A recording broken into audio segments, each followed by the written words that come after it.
Simpatie huyu nabii wa Mungu microphone. Asalimie watu dakika moja tu. Wasalimie tu, waambie hello. Usiongee sana. Hello, waambie tu hello hivyo tu. Siona amevaa kijiki. Kanisa, God is good and all the time. Salimiani kwa ishara ya mkono. Naitwa Deborah Susan. Nilialikwa huku, ni mtumishi. Ameniambia nisiongee sana. Na ni mtiifu.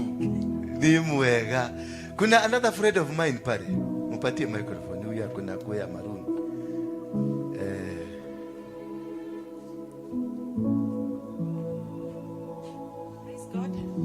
Praise God. Kwa majina naitwa Agnes. Nimekuja kushiriki na ninyi siku ya leo. Nimealikwa na mchungaji. Mpigeni makofi. Na kuna huyu mama wa Theka huyu. Patia huyu pia. Huyu wa Theka huyu. Msalimie, asalimie watu. Just for the interest of time ndio tuweze kuendelea. And salimieni kanisa. Kwa majina naitwa Florence Duta ama Mama Immaculate. Nimesikia story ya Jane. Mimi sikuwa kwa mashiwaka. Ulikuwa nini? But nimesikia story ya pastor, nilisikia usiku when I was ile sasa unasikia uko chini kabisa. I've never heard about Apostle Waruinge. Wakati nilisikiza usiku, I decided to test. Sijoipigia pastor yoyote, so I decided to call. And surprisingly, I've heard other pastors have called. Others, na wengine hata najua. Wakati alichukua simu, I even thought si yeye. I thought ni secretary or somebody else. So hata nikamuuliza vizuri, ni wewe kabisa? Kaniambia ndio. And let me say, I was very happy because ya mambo zingine nitakuja kushuhudia. Na kwa hakika na ukweli, Pastor Waruinge is a pastor. And I'm testifying this. This is my first time kukua hii kanisa. And I know and I'm convinced inside me. Mpaka wakati I was telling a friend of mine, nakuja huku kwa Pastor Waruinge, aliniambia hapana, huyo sio Waruinge yule tunajua wa Mokeke, ni mwingine. So wakati hata nilimuona, sababu namuona TV, I had to see clearly ni yeye kabisa ama ni somebody ana impersonate, but he's a man of God. Tuishi vile anatuambia, vile anasema, zile mambo zote anasema. I'm a witness, all those things are there. God bless you so much. Na tuishi ndani ya Mungu. Mpigieni makofi mazuri. Tupatie huyu mama yuko hapa. Is my good friend from the medical. Hata kuna mwingine alikuwa anakuja from the Ministry of Health. Assistant wakubwa. Yes, mami, tell us your name. Praise the Lord. My name is Elizabeth, and I've been watching shows on the TV, and apparently when they pop up, I saw this man, Apostle Waruinge, and I was just interested. I have a lot of keen interest in things that come. So I said, let me listen to this guy. What does he have to tell people? And actually of late, for the last 2 weeks, I've been following him. And I said, really, God can change people and God can use people. And just the way Satan uses people, God uses people. And I was even more interested because he's looking for the lost. And at one time he said he's not interested in the rich, he's not interested in those who are enjoying life in a positive way, but he's interested in those who are lost, those who are desperate, those who are suffering. People say they're immoral, they are commercial sex workers, they are drug addicts and all that. And I was more interested because he brings in the biblical part of it. And he actually is very practical on the ground that I got so concerned because for me, I do a lot of counseling and I work with health. And I meet these people. But what I liked about Apostle is that he's very practical and he brings in the biblical part of it. And I think God calls each one of us to do something. So let me just leave it at that. I'm so glad this is my first time to be in this church. And I thank God and I want to believe this church will really grow and grow and grow. In the mighty name of Jesus Christ. Amen. Yes. My brother, do you have something to say? Naona defu ni mrefu sana. Yeah, this is a brother of mine. I feel in the spirit he is going through difficult situations. Yes? Praise God. My name is Ian Riga, and just like the lady has said, I saw pop-ups on the phone. Na nika sikize vile unaongea, and a number of things ika make sense, because I think sometimes tuna go through issues but we don't have the courage to seek spiritual guidance. Na pia kuna kitu pastor alisema which caught my attention. Alisema Christians, we live in a world of hypocrisy. We come to church, but in the church is where we are judged most of the times. Na ndio maana hata watu wengi waogopa kuja kanisa. Sisi juu hataki, ni because they are judged. So it is your first time kwanza kuingia kanisa? Yes. Na nakumbuka tuliongea na wewe because of a pop up. Yes. Hai, simpigie huyo Yesu makofi. Yaani mwanaume mzima amekuwa akisema sitaenda kanisa, ni kwa hypocrites. Now he's in church. Let me tell you one thing. Mimi sitaki watu wazuri kwa hii kanisa. If you are good, go away. Sitaki, nataka mikora, maraya, waizi, wauaji. Hao ndio Yesu alikujia. That makes Jesus very happy. Because of time. Yeah. No, time is there. Time is there. So nimekuwa na issues na nisumbua for a very long time, and I try as much as possible to pray so much. Na usiku ikifika around saa 8 nasikia ni kama Mungu ananiambia niamke niombe. Nasikia na nikaa kitu inanistua usiku. Nikaamka nikajaribu kuomba, na my mom is a very powerful she's a very powerful lady in terms of prayer. There are a number of dreams amekuwa nayo akiona vile Satan wants to attack my life through different people, and she's been able to tell me a number of times. Actually, last year December I was about to lose my mother, and not to lose my mother because of any other thing, but because of the devil. But my mom aliambia Mungu wakati wake hujafika, na one of the biggest testimonies I have is that she's still alive, and it's because of her that niko mahali hapa leo. Thank you. Put your hands together. I have another lady there. Praise God. Majina naitwa Rachel Njoki, nimetoka Thika pia, na ile siku nilipigia apostle, nilikuwa nimejifungia kwa nyumba for a whole week. I was not eating, I was not drinking anything, I was not talking to anybody. Nilikuwa nimefika mahali nasikia, I was waiting that day, I was waiting for my kids watoke shule. I have 2 kids. Nilikuwa nimegojea watoto wangu shule because I was plating between if I kill myself and leave my kids, watateseka. And if nitakunywa poison, niweke poison, the probability of me dying, I was not sure whether tutakufa sisi wote ama maybe one of us will be saved na mwingine aende. So I was thinking, what was the best way of killing ourselves, like nisiache watoto wangu. And nikafikiria na nikapata conclusion, nika conclude na nikasema I live near hiyo mto ya Thika, na nasikia huko kuna hippopotamus. So I was waiting for my kids watoke shule. I take them, niwaambie we are going for a walk, and then I go and we dump ourselves there. But as I was waiting for them to come from school, I remember I was in bed, and ilikuwa around kitu saa 5 mchana, and I saw a pop-up also. And I just said, let me just open. And then nilitoa sikuanza the video from point 1. Nilitoa hiyo kitu ya red, nikaisukuma up at a certain point. Na wakati niliplay, you were talking about venye people ulienda ukapatana na Bishop Harrison Nganga in a corridor. So and nimekuwa fellowship huko kwa Harrison Nganga for a long time.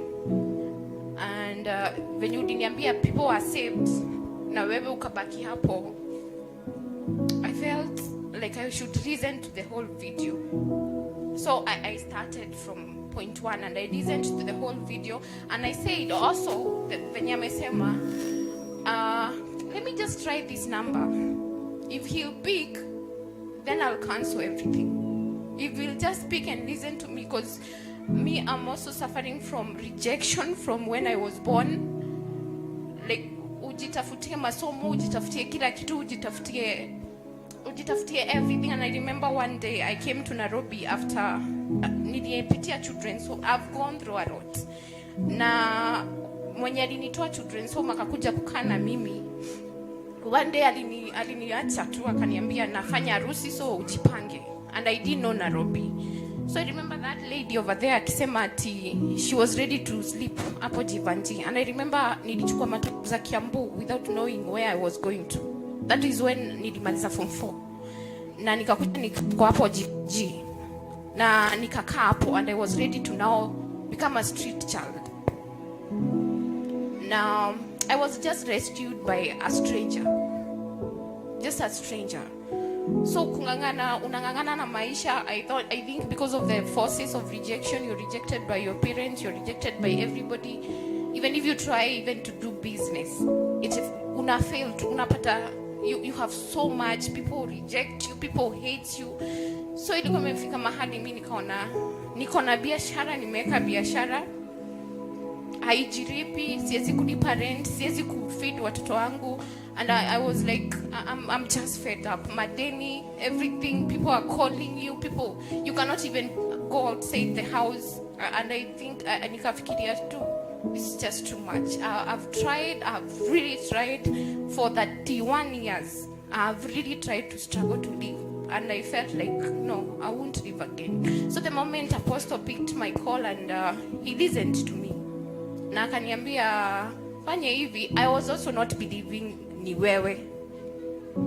Nilikuwa nafikiria maybe ni another person ameweka namba yake hapo wa confuse watu. So the moment he invited me to come today, I said nitakuja hata kama nimechelewa. I thank God I'm here. Nimemuona ni yeye mwenye niliona kwa show. I really thank God because you showing up in that video made me right now I could be dead. Right now my kids could be dead. But I thank God. My life is not solved, but niko na hope ya kuishi through yeye. Put your hands together for Jesus. Bwana Yesu asifiwe. Bwana Yesu asifiwe tena. Mimi naitwa Rosemary Wangare. Nimekuwa nikifuatilia video za Apostle.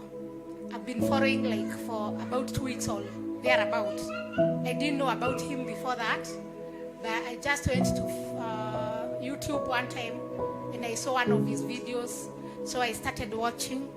And because I usually follow Jeremy Damaris, so when he was interviewed, I got a pop-up, and when I listened to that is when I knew I've not been going to church for the same reason. People are talking about being profiled and seeing people being judged. I don't like judging people. Me as a person, even when somebody is very bad or doing whatever they're doing, I don't like judging them. And I've been going through a lot, being judged myself. I am a divorcee, and we are usually profiled so much, even in churches, until we feel out of place. And I've been having a lot of issues that I got some. I knew I would get answers from him about altars, because I believe that in my family there are altars that keep pushing us down. I usually make a few steps forward, then I'm pulled backwards. So when I heard him talk about altars, I knew. Even when I called him yesterday to ask about the church, I asked him whether I can see him one-on-one, because I would like him to talk to my brothers. I'm the firstborn in my family, and the rest, they look up to me. And my brothers have been telling me, that you know about God. You usually pray. Why can't you tell us how to get answers? One time, one of my brothers called me very late at night, and he told me, I want you to tell me because you have been in church. And I know that there are problems in our family that I don't know how to view them. So he told me, can you tell me whether we will get answers from Jesus or we will get from I don't know what to call it, kiama. Yes. So he asked me that at night. So can you tell me that?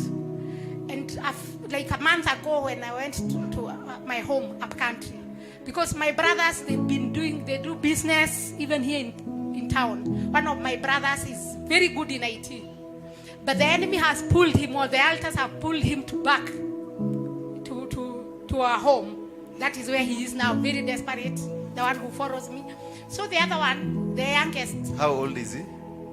He's 42 or 3. Give him my number. I'll look for a job for him. Yeah. So when I had that one of Jeremy Damaris, I called my friend. She's my friend. She's a counselor. I told her. How many counselors? Counselors ni wangapi wako hapa? I think there's something going. Kuna kitu Mungu anafanya hapa. Simameni. If you're a counselor simama juu. So I told her. Ngoja kidogo. If you're a counselor, just stand up. Wow. There must be something. God cannot bring all these people without a reason. I can see millions of people coming here. Amen. Bwana Yesu asifiwe sana. I can see you not sleeping, so prepare for yourself. No sleeping, no going home. If you're a husband, mwambie tutaenda break kidogo. Yeah, so I told her. Munione, all the counselors see me after this. She has been a friend for many years. We were in school together, high school, many years back. And so I told her, because we have been talking, that we are searching for a church, the right church. Bwana asifiwe. Naitwa Mukami. Muga. Kwega muno. Yes. Kwega buru. We were here on Wednesday. I was with my pastor. She has helped me a lot. I've been undergoing a lot with my husband. She has walked me through that. We are not yet there, but we are going there. You will be there. Yes. Thank you. All right. Pigia Yesu makofi. Bwana asifiwe kanisa. Bwana Yesu asifiwe. Kwa majina ni Jacinta Wangeshi na nimeokoka. Mimi ninampenda Bwana. Lakini ile nimepitia, hakika kama sio huyu Mungu, mimi ningekuwa nimekufa. I stayed in Nakuru Women Prison for 3.5 years. Kwa kesi 3.5 years. Yes. Olika ngapi? In prison. Mvuka mwenzako mwingine ni mgani wa jela? Mwenzako mwingine hata wewe mwenzako mwingine wa jela ndio ule. Tuko wengi. Alafu tuendelee watu wa jela. Kwa hivyo wakati my friend aliniambia juu ya apostle, nikasema that's the place to be. Amen. So I stayed in Nakuru Women Prison for 3.5 years nikiwa remand kwa kesi ambayo niliwekelewa. Na wewe ulikuwa kwa kesi? Hallelujah. Yes. Kwa kesi ambayo niliwekelewa ya kwamba there is a lady, in fact she's a lecturer in Egerton University, and that's where my husband also works. So this lady was kidnapped. Mimi tulikuwa tumeseparate na my husband. Akakuja kufichwa kwetu. Little did I know it's my husband who had planned all that. Wow. I said so Kachini. After let me finish, apostle. After that, kesi ikaenda nikafungwa 25 years. Hallelujah. 25 years in prison. And luckily enough, my sisters walingengana. We had a very good lawyer. Ile kitu lawyer aliniambia wakati hiyo nilifungwa, aliniambia usijali. Kama watu wa mada wanapewa appeal, wanapewa bond, hata wewe utapata. Akafanya appeal, nikapewa bond. After 1 month, appeal yangu ikakuja na nikapewa bond ya 500,000 and a surety of the same amount. And ile nasemanga ile kitu ilinisaidia. Hiyo appeal ikaenda haraka sana because I served God in prison. Hallelujah. I served God in prison. Hallelujah. So good. Thank you. Thank you because of time. Anyone else upande huu? This side now. You have such a testimony like the one, either prison, either mambo hiyo yetu. Yes. Tumaliza na because alinipigianga simu usiku saa 6. Ako na duka ya kuuza lakini ilikuwa imekataliwa. Bwana Yesu asifiwe sana. She had no food. She had nowhere to sleep. When she called me, alikuwa ameweka chips. Ni chips? Alikuwa ameweka sumu ndio anywe afe. But before she alete akunywe sumu, she wanted to come and dump her children hapa. Bwana Yesu asifiwe sana. That is her plan. She wanted to come alete watoto wake awadamp because nasikianga mimi nalianga watoto hata kama si wangu. Mimi nina watoto wengi sana. Then as she tried, she was ready to do the act. My message on the phone popped up. YouTube. Na akasikiliza kwanza message. Then she called me. Bwana Yesu asifiwe sana. She called me.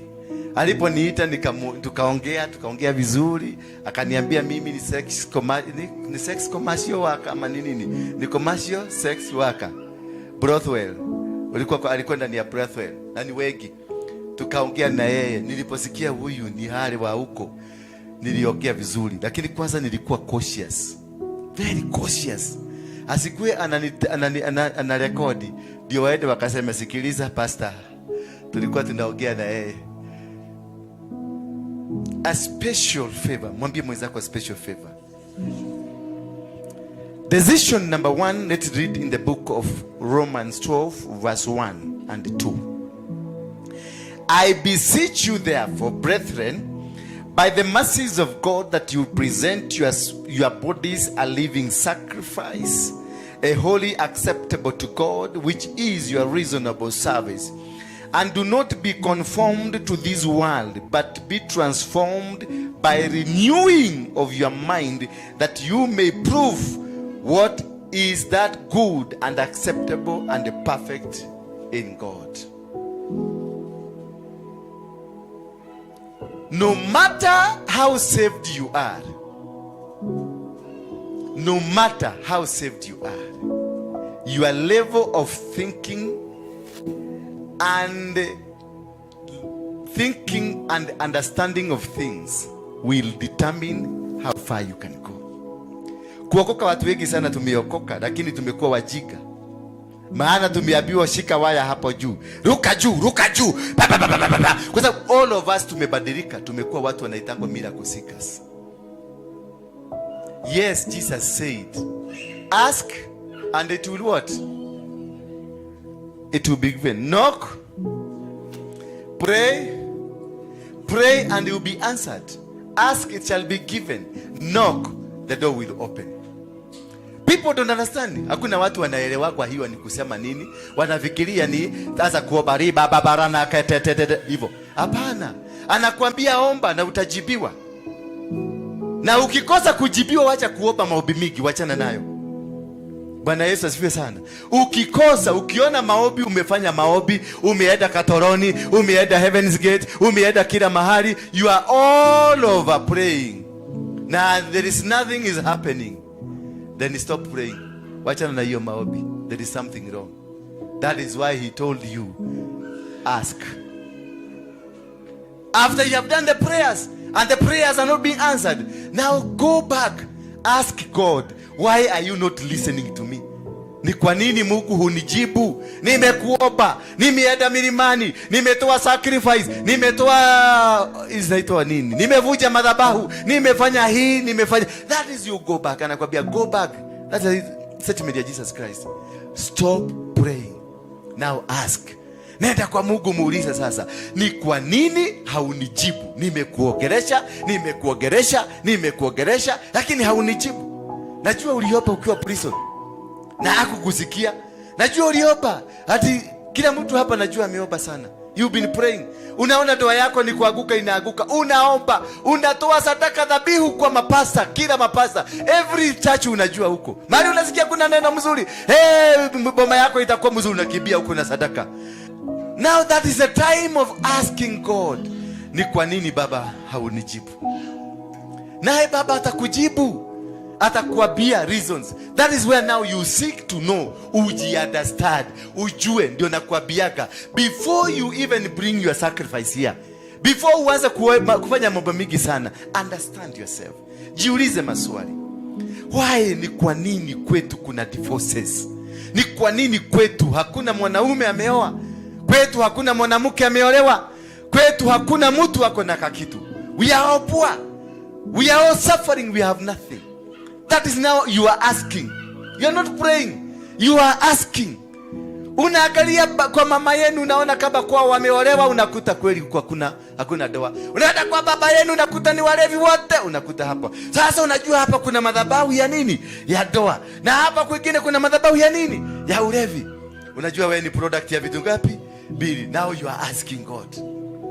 You ask God, you want. Once you pray and it's not happening, because a prayer is supposed to be answered by God immediately. A prayer is supposed to be answered because God told us, Yesu alituambia muwe mkiomba hivi. Bwana Yesu asifiwe sana. Na kama umeomba hivyo Yesu alikuambia na haujasikika, basi kuna kitu kimekuzuia. There is a block between you and the answered prayer. The prayer is on the other side, the answer is the other side. Na wewe uko pande hii nyingine, kuna ukuta wa Jericho. Sasa hapo ndio Mungu, ndio unaenda kwa Mungu na muuliza ni nini? By doing the research. Most of things that are happening in your life, they are not normal. They are not normal. They are not ordinary. Kuna vitu ziko ndani zako zinakusumbua, lakini ukifuatilia mzuri, it is not you. There is a spirit in you that is speaking. Huyu msichana ametuambia aliintroduciwa kule hapa na mama yake. So whatever she was doing, it is her mother. Whatever she was doing, you can condemn her. Unaweza kumpiga, mumchome, mfanye mambo mengine, lakini hiyo spirit itaruka, itaingia kwa mtoto wao mwingine, because it's a spirit. Bwana Yesu asifiwe sana. So it is not my father who prompted. Sitatumia jina ya baba yangu kujulikana. Mimi ndio nilifanya baba yangu ajulikane. What was driving me? What is the driving cause? What is this that is driving? Ni nini msukumo hii inanisukuma? What is it driving me? That is what you need to ask. What the challenges you are going through? What is the driving factor? Is there any pattern? Is there a pattern in whatever you are going through? Is there a pattern? Ujiulize kwenu, wewe umedivorce, dada yako alidivorce, mama yako alikuwa amedivorce, ama ujiulize baba yako, mama yako alikuwa ameolewa namba 2 na wewe tena umeolewa namba 2. There is a driving force. Hiyo sasa ndio you stop praying, you ask. Ask ni kwenda kuuliza, kutafuta utafiti. Sasa unakuta wewe ni pastor, lakini vituko hilo nafanya ndio hiyo ya kwenda kwa inake, ndio hiyo ya kufanya vitu vingine, kwa sababu wewe you are not a pastor. Enda ujitafute kwenu, utakuta ulikuwa muganga. Kwenu kuna ugaga, kwenu kuna ulevi. Na ugaga, it is an altar that speaks in you. If it was not broken, it will still stand. Kama hiyo kitu, kama ni ulevi, ile walikuwa natengeneza muratina. Hiyo muratina ilikuwa na kabla itengenezwa wanachinja buzi number 1. Alafu ikitengenezwa wanachinja buzi gine number 2. Wakati wa kukunywa inachotwa na yule dedicated for that job. Anachota, anakunywa kidogo, anatemea mate, alafu anamwaga to invoke the spirits of the dead. Shosho, guka, wati, anawataja kwa majina, anaitisha your spirit. Whatever that is invoked spiritually, it is an altar. It will continuously speak in your life. Sasa nyinyi mababa zenu walikuja, Mofea akakuja na Mwagirikana na matu wa PC wakakuja, wakawaambia sasa edeni hiyo kitu, hiyo vitu ya baba yangu kayenu miano, hiyo vitu walikuwa nafanya nao, edeni mchome. That is not a recipe of destroying an altar. Ni kuchoma umechoma, but have you destroyed the spirit? No. The spirit is still existence. That is why unasumbuliwa, kwa sababu hii kitu ilikuwa itoke kwa guka yako ikuje kwako. You are supposed to kubeba hiyo mzigo, kwa sababu this thing was transferred from one person to another person. Mzee akizeeka, kuna yule alikuwa anapokezewa kijiti. Kwa hivyo wewe umechoma hizo maviparaphanalias, but the spirit it is still existing, and there is an angle mwenye anaendeka kwa aganga. Huyo angle anaendeka kwa aganga, ana activate hiyo iko kwenu, hata kama nyinyi wote mmeokoka. Ndio nasikiaga watu wanasemaga si kwetu, si mwezi wa 7 kuna kufaga mtu.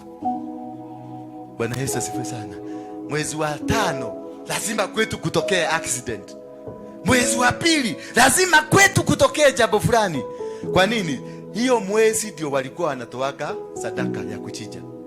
Na ukiona kuna accident inatoka, ni damu inafanya nini? Kwa sababu wale waliambiwa, wale walimwagiwa pombe wakayagoreswa, wanaitishaga, wanaulizaga watu walienda wapi? Watu walikuwa natupatia hii walienda wapi? Sasa wakikosa wanagoga, mko wapi? Mko wapi? Sasa hiyo kugoga unasikia ki accident chua, damu inamwagika, wanafurahi, wanatulia. Wakikuyu wanasemaga ngoma cia tureka kandi guthĩnjĩrwo. Yani mashetani ilikuwa inakuwa na tabia ya kutoleka. Kutoleka ni aje na Kiswahili? Kutoleka ni aje na Kiswahili? Yani you become what? Wale wamesoma. Ngoma kutoleka ni kuweta na Kiswahili. Kutoleka ni kuwa mzoefu, tabia baya ya kuwa mzoefu. Yani walikuwa na shijia mashetani. Ndio nasema ngoma cia turekaga ni guthĩnjĩrwo. Kwa hivyo kuna kitu walikuwa na chija, wakifutuliza hawa mashetani, wanaambia poeni kuleni kabusi. Sasa wale walikuwa na chija hiyo kabusi walikufa. Na sasa wako wapi? Wako hapa chini. Wanakaa wanangojea mwezi wa 8 ile walikuwa nachijiwa. Mwezi wa 8 inafika, hamutoi, wanaitisha. Ndio unakuta familia ikisema mwezi wa 8, unakuta mpaka kuna maombi fulani. Maombi.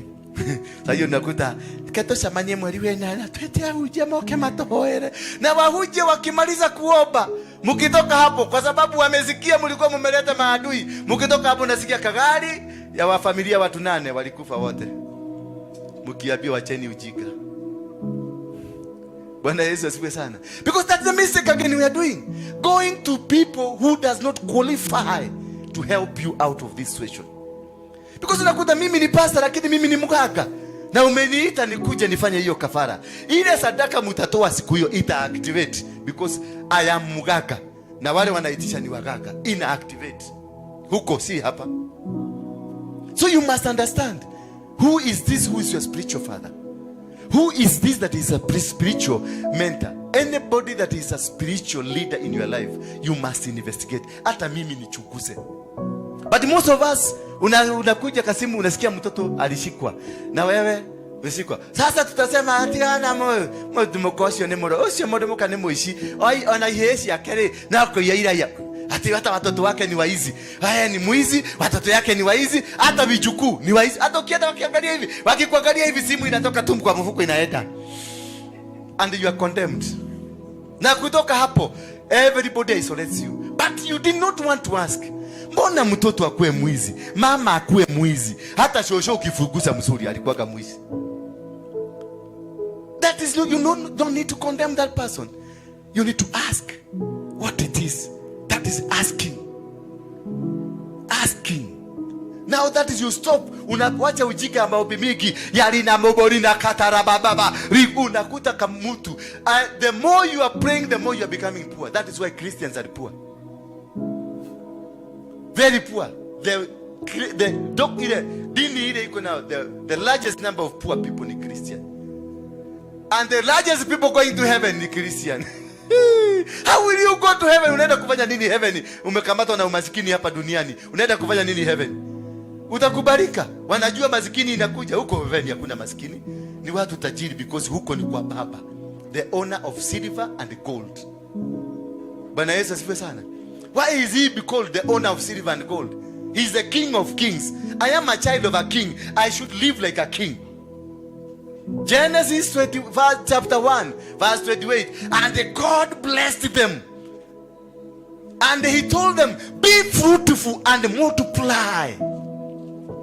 Bwana Yesu asifiwe sana. Sijui kama tutaelewana. Tunaelewana? Wakristo ni wangapi hapa wanaenda mbinguni? Sisi wote tunaenda mbinguni. Lakini lazima tubadilishe jinsi ya kukaa hapa duniani. We must change. So it is very important for you to understand what is eating you. Not always running wende. Maombi ni muhimu. Na maombi ukijua sasa maombi, this is what is hurting me. This is what is hurting our family. Then you sit down to ask, what can we do to remove this? That's now when you bring the man of God. And this man of God is not any other man of God. This man of God must be found in the book of Hebrews. Tusoma kitabu ya Hebrews. This man of God must be found in the book of Hebrews 5, verse number 1. And this is what it says.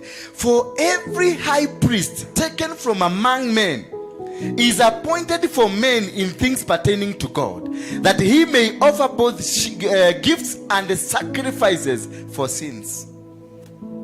He must be a high priest. Anybody to destroy, to break down ile altar iko kwenu, lazima aitwe mudhejeri wa Gai. He must have the understanding of the altars, and they must be having the formula. Na ukijua kuna altar kwenu, ndio unarudi tena sasa kwa Mungu. After you ask, you go back kwa Mungu. You knock. Bwana Yesu asifiwe sana. So once you understand, that is when you knock, and you knock, God will tell you, not man. It is God who will tell you. Bwana Yesu asifiwe sana. This is God who will tell you that chukua kitu fulani upeleke kwa mchungaji, utoe kama dhabihu ndio ufukuliwe maneno. Tusome kitabu ya Judges. Kitabu ya Judges 6. Then the children of Israel did evil in the sight of the Lord. So the Lord delivered them into the hands of the Midian for 7 good years. They did evil in the eyes of God. That is why they were handed over in the hands of their tormentors. Could you be suffering because you have been handed over by God? Na ile maombi yote unaibaga umeomba ni ya kukemea. You are supposed to remain there. At that position they have grounded you. Until when you discover that this thing is operating in you. That is when. Hao ndio Wamidiani wanachukua pesa yako, wanachukua mali yako. Mtu anaitwa nani? Job. Si Job. Jacobo akachukua birthright ya brother yake, akamwambia kama unataka chakula lete birthright. Lakini kumbuka Biblia inasema nini? Wakati huyu mama yao anaitwa Rebeka, alikuwa anaitwa Rebeka, akaambiwa uko kwa tumbo yako iko na nini? Iko na watoto wawili. Mmoja nampenda na mwingine namchukia. Kumbe kitio nani? Esau ni yule amechukiwa. Na Jacobo ni yule amebarikiwa. Ndio liona mambo yake mama alitengeneza, akatengeneza namna hii kama ile Ruto alitengeneza namna hii mpaka akafika huko. Sasa wakati kwa sababu ya jana tamaa, huyu Jacobo alikuwa na tamaa, yeye ndiye amebarikiwa, lakini alikuwa na tamaa. Na hii tamaa, huyu jamaa wao alipokuja kumwambia leta chakula, akamwambia nipatie birthright. That is the beginning of the miseries of Jacob. Wakati alinunua birthright of a cursed man, and from then he started operating a cursed man, because amenunua. Some of these things we buy. Some of these things we have committed our sweat, we have committed our money, we have committed our resources, we have done a sacrifice, not knowing, but you did a sacrifice. So to break all these things, you don't need just an ordinary person. You need a person that is of integrity, of a high priest. Because that person is selected from among men. Ametolewa katikati ya watu na Mungu afanye kazi ambayo ni ya Mungu. Bwana Yesu asifiwe sana. Hebrews 5. Na anatoanga both sacrifices and what? And the gifts. For who? For sins zake and for the sins of the community. Wakati Gideon angangana hapa Judges 6, and these children, and then the children of Israel did evil in the sight of God. So the Lord delivered them into the hands of the Midian for 7 years, and the hand of the Midian prevailed against them. The hand of the Midian. Remember, the children of Israel walikuwa wenye nguvu. hakuna mtu angewashinda, lakini the hand of the Midians prevailed over them. The hand of what is tormenting you has prevailed over you. The hand of your enemies have prevailed over you, because it is God that has sent this because of. Na wewe ile kitu unapigana sasa, unapigana na mapepo, kumbe ni Mungu ameachilia. Utakosa kuumia until you come to know ni Mungu. Ndio utawachana na mapepo, urudi kwa Mungu, muulize Mungu, tulikufanyia nini? Bwana Yesu asifiwe sana. Most of you guys, you are suffering because not the devil, ni Mungu. Sasa malaika ile ripoti atarudisha nini?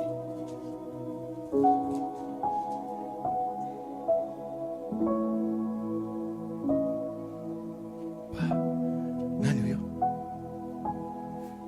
Amefanya nini? Ngoja kidogo, weka. Ngoja kidogo. Once you've prayed and the answer is not there, you go seeking. When you find what you've sought, go knocking. Tell God, I hear, I understand we have a spirit of immorality from the days of our grandfather.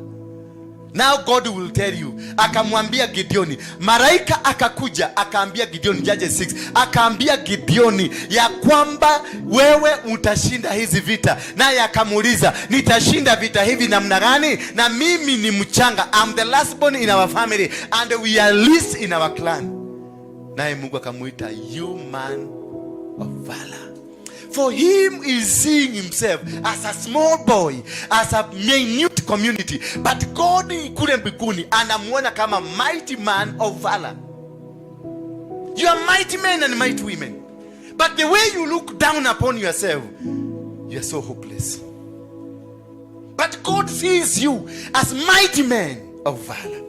He told Gideon, you man might of what? Valor. Mtu mwenye ako na nguvu jaba. Mtu mwenye ako na, akamwambia, you will win this battle as a man, not as a community. Remember, Gideon was preparing at 32,000 army man. Atapigana na Wamidiani. Na alikuwa anapigana na Wamidiani bila yeye kujua. Kama angesoma verse 1 ajue, and the children of Israel did that which was evil in the eyes of God. Kama angekuwa amesoma verse 1, hangehangaika hiyo mihangaiko, angejua ni Mungu tulikosea, turudi kwa Mungu. Sasa ilibidi baka malaika akuja waonyeshe. Sometimes once we pray, once you live in the presence of God, once you show your reasoning of understanding and wanting God, ile desire ya kutafuta Mungu, God will send an angel. Mungu anatumanga malaika akuja kuambie. Ndio naambia, seek to know so that you can know to which authority you are going. Sio lazima tu kwa sababu uko chini ya pastor fulani ndio uende akakuvujia madhabahu. Hapana, seek to know. Once you know, then you can know which authority. Maybe ulienda, baba yako alikuwa anaenda kwa muganga. Muganga huyo alikuwa anatembelewa na watu kutoka Uganda, alikuwa anatembelewa na watu kutoka Tanzania, alikuwa anatembelewa na watu kutoka Somalia. Huyo ukaona mtu alikuwa na international cloud. That is an international altar. So you need somebody who has an international authority. Wacha ile pastor umetagua pale. Leo ndio mtapoleta mono. Na ginya kwa ogeshagi hakuna mahali anatokaga. Beyond geshagi yao ni hapo tu. Yes, anagonganga neno mpaka watu, kila mtu anatabulikana, anasemanga kenywa nawe mhuja. Kenywa nawe. Lakini mkimtoa huko mlete Nairobi anakwisha. Kuna watu wako na authority ya mji, na kuna watu wako na authority ya vijiji. Kuna watu wako na authority ya kitaifa. Kuna watu wako na authority ya Afrika mzima. Kuna watu wako na authority. Benin ako na authority ya dunia. Bonke ako na authority ya dunia. So until you are able to identify, to know what is this that is stopping you, to know what is this that is eating you, you need to be able, ujue ni nini. Kabla hujaanza kiberebere ya kuruka kanisa hii kuruka ingine, and ukue mtu mkamilifu, kaa chini utengenezwe. Alafu angalia vituko vya mchungaji wako. Ukiona hapa kuna vituko, tafuta Mungu, muulize, give me direction. Tell me where I'm supposed to go. Tell me, to which servant am I supposed to sit down? And be obedient. Sit down and be taught. And be obedient. Sit down and be guided. Another mistake we make here in church, Unakuta wamama wamekuja wamekuzoea kwa sababu umezoea kukula na mama dasi hapa bili na kachai, wamekuzoea wewe ni mchungaji. There are people who don't touch. There are people ukimuona hivi ni mchungaji lakini si mchungaji, ni madhabahu. Bwana Yesu asifiwe sana. Alafu uende kucheza cheza na yeye, utachomeka, maisha yako yote utachomeka. So for you to excel, you must be able to know, first of all, you clear the way. Na nataka nikufundishe, nikwambie siku hii ya leo, kuna tofauti ya kuokoka na kukombolewa. Madhabahu haiwezi kukuacha, na msifikirie ati kwa sababu umeokoka. Wacha nikwambie, Abraham, hakuna mtu amebarikiwa kama Abraham. Ama kuna mtu dunia hii? Kuna mtu dunia hii amebarikiwa kuliko Abraham? Aliambiwa kizazi chako chote. So we are the blessing of Abraham. Bwana Yesu asifiwe sana. Aliambiwa kizazi chake chote kitabarikiwa. So the blessings we have is because of who? Was he saved? He was not. He was not. So there are principles of the kingdom.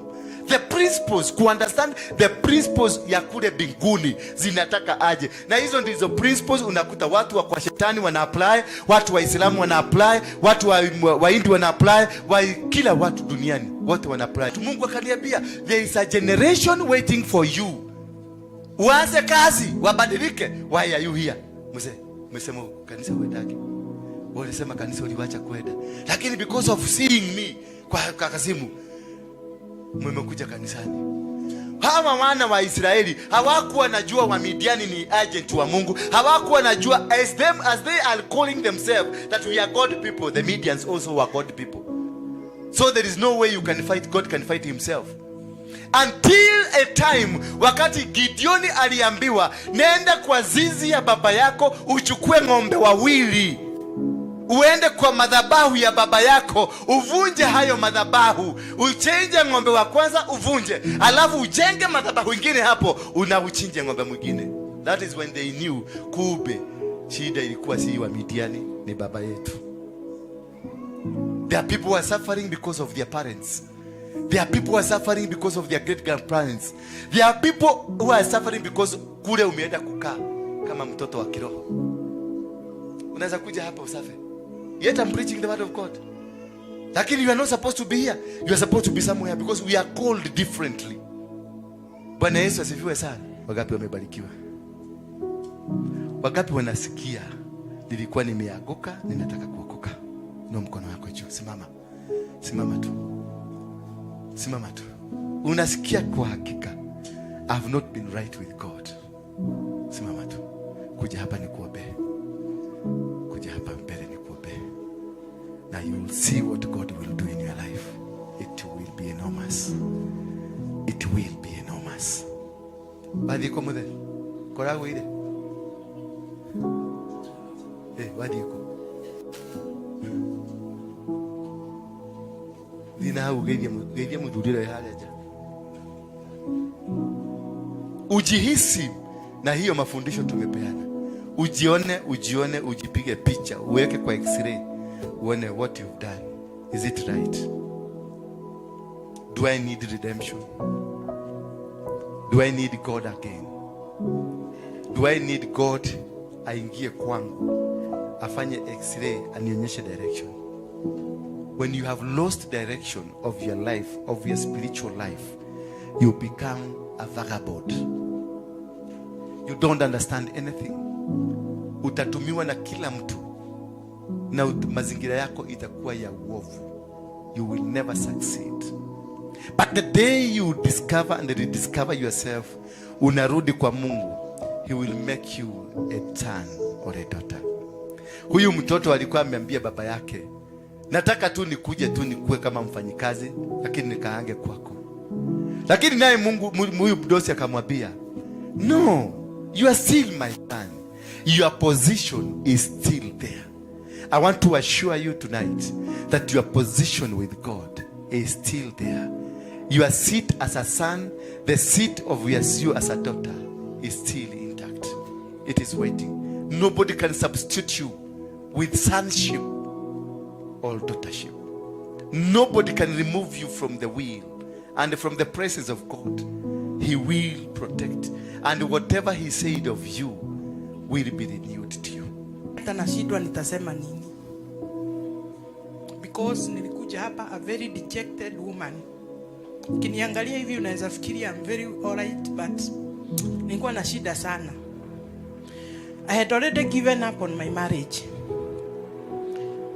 Mzee aliniacha because we had some issues. Na hii issue ni ile pastor ameongea mambo yake. On date 10 nilikutwa na mama pahali na nimeambiwa hii mambo ya unabii for a very long time. But nimezaliwa in a Catholic church. Tagu kuzaliwa. Agikuyu mwaki wa mbere wa Catholic wa Kirio gwitu 1983. So wakati nilikuja town nimekaa Thika for 30 years.